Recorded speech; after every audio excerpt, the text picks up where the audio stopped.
Hey there, viewer. Before you scroll away, let me ask you something. Have you ever done something kind for someone without expecting anything back? Now imagine that one simple act changing your entire life. Today's story will move you, inspire you, and might even remind you that miracles often wear ordinary clothes. Watch till the end, and don't forget to like the video and subscribe to our channel for more stories that touch your heart and might just change your day. It was a cold Tuesday morning when Emily Grant stood in front of the mirror, brushing her hair carefully for what felt like the 100th time. The mirror had a crack running through the middle, just like her faith in life recently. But today, she wore her best shirt, wrinkled but clean, her only pair of dress pants, and shoes with soles worn thin from walking everywhere because she couldn't afford gas. Her heart raced with nervousness, and she clutched a resume folder so tightly, her knuckles turned white. Emily was 27, a college graduate with honors, and for the last 2 years, life had seemed like an uphill battle on ice. Her mother had died unexpectedly, leaving behind hospital bills. Then the pandemic hit, and Emily lost her job in customer service. She'd applied to over 100 jobs in the past 6 months alone. Each rejection made her confidence shrink like a balloon slowly leaking air. But today, she had an interview at one of the most respected marketing firms in the city, Wilburn & Company. This was her shot, the kind of opportunity that could finally put her back on her feet. But there was one problem: she had just $1.57 left in her wallet. No savings, no backup, no one to call, just one last shot, one last dollar, and a prayer. Emily didn't eat breakfast. She saved the $1.57 in case she needed bus fare back. She couldn't risk being late, so she walked 3 miles under a gray sky that promised rain. She arrived at the building an hour early and sat at a small park nearby to calm her nerves. Her stomach growled, twisting painfully. She ignored it. She had bigger things to worry about. She glanced around and noticed a man sitting on a bench nearby. He looked tired, worn down. His hair was messy, clothes were clean but casual, and he held a small brown paper bag in his hands like he wasn't sure what to do with it. Then he dropped it. The sandwich inside hit the ground, and he sighed, rubbing his forehead. Emily watched him quietly, her heart clenching. Something about him looked broken, lonely. He muttered, "Well, that figures," and stared at the pavement like he was having the worst day of his life. Emily looked at her wallet. The last $1.57. Not even enough for a full lunch. She stood up anyway, walked across the path to the hot dog cart near the street, and bought the cheapest thing they had, a single hot dog with mustard. She carried it over, heart pounding. "Hi," she said softly. "I saw your lunch fell. You can have this. I know it's not much." The man blinked at her in surprise. "You don't have to." "I know," she said. "But I've had bad days too. Maybe this will make yours a little better." He looked at her like she'd just handed him gold. "What's your name?" he asked gently. "Emily," she smiled. "I'm Richard," he replied, taking the hot dog. "Thank you, Emily. You have no idea how much this means." She just nodded. "Good luck with your day." And then she walked away, stomach empty, wallet empty, heart oddly full. She had no idea that Richard was not just any stranger. He was Richard Carson, the newly appointed CEO of Wilburn & Company, and today was his first day on the job. What Emily didn't know was that Richard had been testing the company culture that morning, arriving dressed casually and anonymously to see how people treated strangers. Outside the walls of their prestigious glass offices, he was also recovering from his own personal tragedy, the sudden loss of his wife to cancer just 3 months ago. He'd been sitting on that park bench to gather himself before stepping into his new role. And then a stranger offered him her last dollar in the form of a hot dog. A simple act that stirred something inside him he hadn't felt in months: hope. Emily walked into the interview room 15 minutes later, exhausted, hungry, but composed. She was determined to give it everything she had. The receptionist had been polite, the assistant had been formal, and she was finally ushered into a modern glass conference room overlooking the city skyline.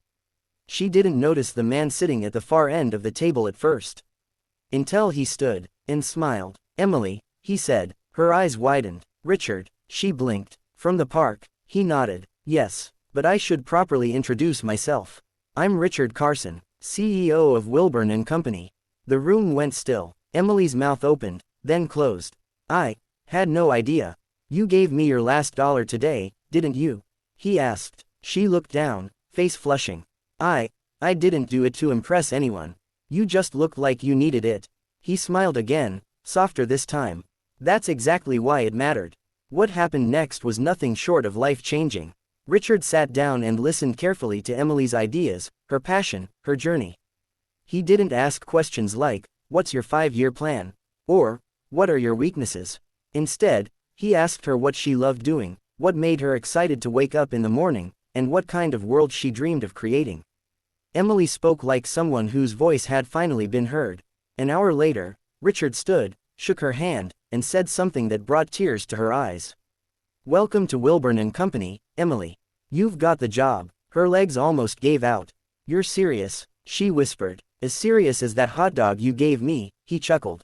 Tears welled up in her eyes. I can't believe this. You've got the kind of heart this company needs," he said. "And I think maybe we both helped each other today." Emily walked out of that building not just with a job, but with renewed belief that sometimes, the smallest acts create the biggest change. She would go on to grow in the company, becoming one of the most respected voices in marketing over the next few years. But more than that, she carried the lesson forever, that kindness given with nothing to gain, often returns multiplied. You're still here. Good. Because what happened after she got the job, that's where the real miracle began. Keep watching till the end, because this story isn't just about a kind act, it's about how compassion, hard work, and resilience can light up even the darkest days. And if it moves you, don't forget to like the video and subscribe to the channel, because stories like this deserve to be shared. Emily woke up the next morning feeling something she hadn't felt in a long time, hope. For months, she had been dragging herself out of bed with nothing but willpower and cold coffee. But today was different. She had a job, not just any job, but at Wilburn and Company, one of the most prestigious marketing firms in the city. And the CEO himself had offered her the position after she gave him her last dollar to buy lunch. It felt like a dream, but the kind you didn't want to wake up from. She borrowed her neighbor's iron to press her shirt and arrived 15 minutes early for her first day. As she walked through the front doors, the security guard greeted her with a wide smile and a polite, "Welcome aboard, Miss Grant." That simple gesture made her eyes sting. For the first time in years, she felt seen. She was introduced to the team, a mix of fresh-faced interns and sharp executives. Some looked skeptical. She could feel the silent questions in their glances. How did she get hired so fast? Why her? Emily didn't let it shake her.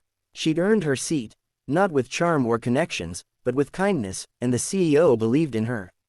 Richard Carson stopped by her desk just after lunch. He looked far more polished today, clean-shaven, sharp suit, but the same gentle eyes. "I wanted to check in," he said. "How's your first day?" Emily smiled, hiding the nerves twisting in her stomach. "Honestly, I'm just trying not to mess up." He laughed. "We all are, Emily. Every day." That small conversation meant the world to her.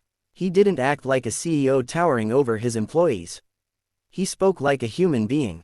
And that tone, it filtered through the company in the weeks that followed. Emily worked hard, harder than anyone else. She stayed late, volunteered for projects others avoided, and always asked questions when she didn't understand something. Her honesty, humility, and willingness to learn quickly set her apart. But not everyone appreciated her rise. One senior executive, Claire Huntington, had been with the company for nearly a decade. She'd clawed her way to the top, and she didn't like how quickly Emily was climbing. To her, Emily was just a charity case, the girl who got lucky because she gave the CEO a hot dog. Claire began to test her. She'd give Emily tasks with impossible deadlines, hide key details from her emails, and then call her out in meetings. "You should really double-check your work before presenting," Claire would say, loud enough for the entire room to hear. Emily would nod, take notes, and work even harder. But Richard noticed. He watched silently from the back of the room, studying how Emily responded to criticism. She never snapped back, never played the victim. She just improved, every single time. One evening, as Emily stayed late in the office going over a presentation, Richard walked in quietly. "I see you again beat the sun to bed," he smiled. Emily looked up, startled. "Mr. Carson? I mean, Richard." "Yeah, just wanted to make sure everything's right for tomorrow's pitch." He nodded, then sat down across from her. "Tell me something. Why didn't you ever complain about how Claire's treated you? Emily paused, unsure what to say. Finally, she answered, because I'm not here to compete with anyone. I'm here to be better than who I was yesterday. Richard leaned back, impressed. That's exactly the mindset that will change this company. The next morning, Richard called a meeting with the leadership team.